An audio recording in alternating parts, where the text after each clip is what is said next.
ദുബായിൽ നടക്കുന്ന അന്തർദേശീയ ചലച്ചിത്രമേളയിൽ മലയാള തിളക്കം. പാവർട്ടി സ്വദേശിയും പ്രവാസിയുമായ പോൾസൺ പാവർട്ടി സംവിധാനം ചെയ്ത ഹ്രസ്വചിത്രമാണ് മേളയിലെ പ്രദർശനത്തിന് അർഹത നേടിയത്.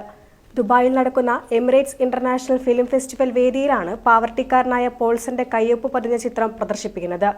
ബബിൾ ഗം ദുബായ് ഒരുക്കിയ വിടമാട്ടൻ എന്ന ഹ്രസ്വചിത്രമാണ് മേളയിലേക്ക് അർഹത നേടിയത്. വെബ് സീരീസ് എന്ന സ്പെഷ്യൽ വിഭാഗത്തിലാണ് ചിത്രം പ്രദർശനത്തിനെത്തുക. 37 വർഷമായി ദുബായിൽ പ്രവാസിയായി കഴിയുന്ന പോൾസണാണ് ചിത്രത്തിന്റെ തിരക്കഥയും സംവിധാനവും നിർവഹിച്ചത്. എന്താ ചെയ്യാന്നൊരു പിടുത്തല്ലേ ഭായി. അച്ഛായ പാസ്പോർട്ട് തന്നില്ലെങ്കിൽ എന്താ ചെയ്യാ? ഞാൻ നാട്ടിൽ ചെന്നിട്ട് വേണം ഭാര്യനെ ഹോസ്പിറ്റലിൽ കൊണ്ടുപോകണമെങ്കിലേ. വിഷമിക്കാതിരിക്കേ, എല്ലാത്തിനും ഒരു വഴി ഉണ്ടാവും. എന്നാ ഒന്ന് ചോദിച്ചോട്ടെ, എത്ര സംഖ്യ മേടിച്ചു ഇവിടെ പലിശക്കാര അച്ഛൻ്റെ കയ്യിൽ നിന്ന്? മൊത്തം 5000 ദിറംസ്. അത് മോളൊരു കല്യാണ ആവശ്യം വന്നപ്പോ എടുത്തതാണ്. വലിയ മണ്ണത്രല്ലേ ഭായി ചെയ്തത്. എത്ര മൂന്ന് കടം വാങ്ങിയിട്ട് ഇതൊക്കെ ചോദിക്കാൻ നീ ആരാ? ഞാൻ ആരെങ്കിലും ആവട്ടോ. ഇപ്പൊ ഈ കേൾവിക്ക് മട്ടും തപ്പത്തിൽ സൊല്ലു അല്ലേനാ ഞാൻ യാരെന്ന് തെരഞ്ഞിടും. പുരിയതാ അച്ചായോ?